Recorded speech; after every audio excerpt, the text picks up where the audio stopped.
Good evening, guys. How are you? I wanted to tell you a little bit more about one of my most favorite herbs. It's called Gotu Kola.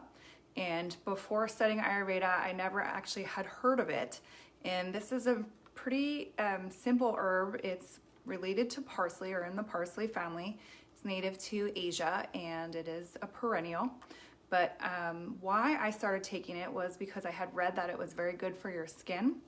But I've actually learned a ton more about it. And as I was going through my detox process and healing and going through all that, my skin would continually break out.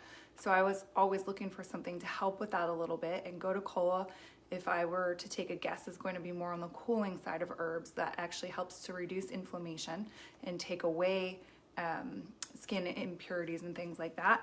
But some other things that I thought I would tell you about it is that it's really good for your memory. So many times as well, partially I think because of the lime, it was like my brain just couldn't hold thoughts any longer or retain memory. And so this is a great herb for that type of problem as well. But I did not realize that. So I've been taking it now for quite some time, and it's also really good for our nervous system. So I'm going to read to you a lot of the benefits that you can supposedly get from taking Gotu Kola. But again, it's good for your nervous system. It aids in meditation. It's one of the most spiritual herbs, so it really helps to just calm and soothe things, to give you the ability to concentrate a little bit better so you can sit there and meditate more peacefully.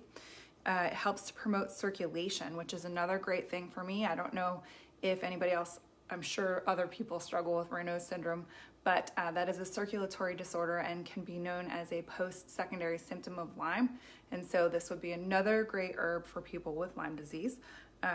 Rejuvenate nerves and brain. It strengthens your memory, concentration, and intelligence. Who doesn't want that? Promotes longevity, improves the voice, physical strength, and complexion. And then some other interesting thoughts or some other interesting statistics with this. And this is from one of my books from school. It's called The Way of the Ayurvedic Herbs. It's written actually by one of my instructors. He references a study that it showed an impressive improvement in memory. The treated rats were able to retain learned behavior 3 to 60 times better than the control rats that had been given Gotu Kola. And also another study that they had done in Korea showed potential for treating Alzheimer's disease and had a very promising conclusion in that study. But, you know, it goes back to the fact that a lot of times, unfortunately, herbs aren't necessarily studied as extensively as they should be because, again, herbs tend to be unpatentable, and so therefore people can't make mass amounts of money from them. Just to keep this in mind, this is a relatively cheap herb. Something else too, I thought to just share with you the brand that I take. It's Nature's Way Gotu Kola herb. Longevity and vitality is what it's known for. They list here it's been used in Asian cultures like India, China, and Indonesia for years. It is a member of the parsley family, as I mentioned, and it grows in Southern and Eastern Asia and South Africa. And so this is a very simple thing that you can do for yourself. It recommends taking 2 capsules daily. I take those generally in the evening time, but I take quite a few things, so it's just kind of when I can fit it into my schedule.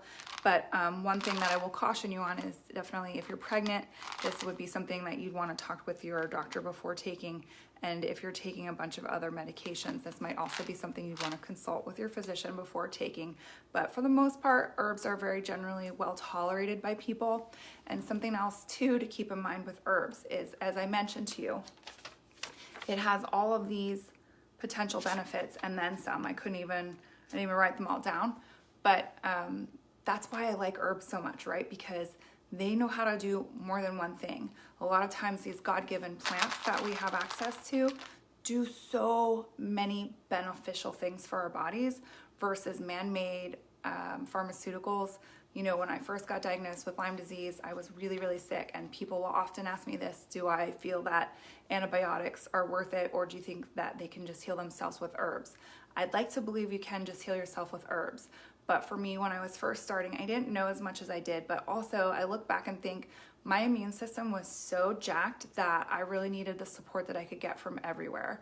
And so I took antibiotics in addition to the herbs. I'm not saying that's right or wrong, but I feel like the antibiotics, they were meant for one space mission alone, if you will. They knew just one thing, and that was to target what they had been designed to kill. But subsequently, they're killers, and they kill pretty much everything in your body, bacteria-wise, good and bad. And so that can oftentimes lead to further problems if you're not replenishing the good bacteria that it's wiping out. And so when we look at herbs, they are often designed to target a certain problem, but they're also going to have a multitude of other benefits that they're going to give to us in that effort to get rid of the bad stuff that we want. So they won't kill the good bacteria. They only go for the bad stuff, or the stuff that they're intended to target. And that's a really beautiful thing about them. And so again, God knows best. He gives us these plants to help our bodies heal.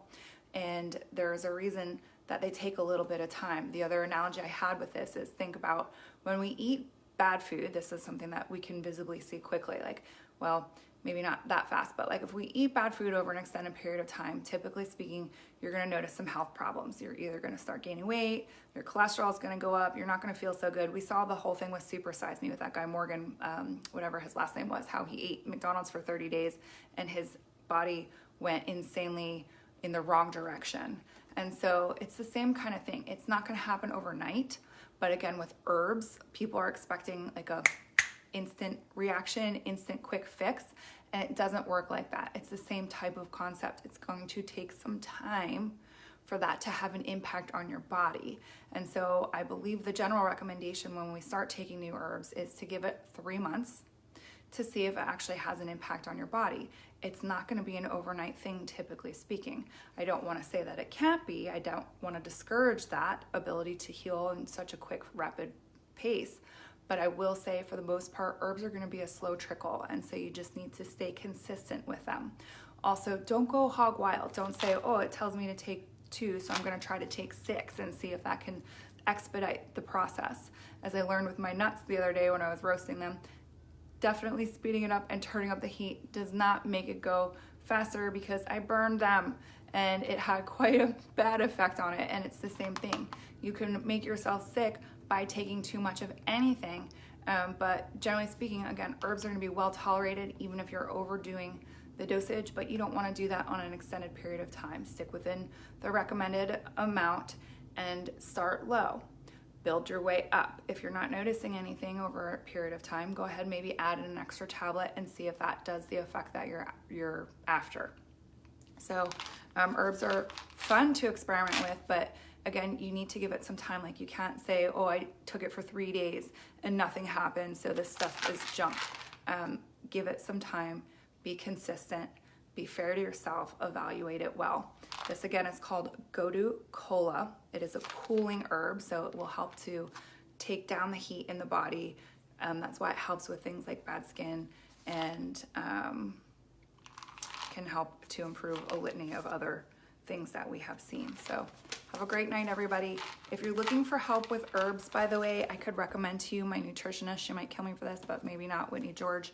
She's wonderful, and she has hooked me up with access to a website that gives me the ability to order my herbs when I want to, but for a tremendously discounted price. I'll put her information in here as well, or tag her, so you could reach out to her. She's a wonderful local resource here to me in Wyomissing, Pennsylvania, but you can also do calls with her, I'm sure, online if you wanted to speak to her. She helped me a lot through my healing with Lyme to put things more into layman's terms for me so that I could understand things specific to my own body and my own needs. But I wish I had reached out to her sooner for help with the supplements, because she could have saved me literally thousands of dollars over the time that I have been treating myself for the Lyme. So again, I'll put her information there, Whitney George.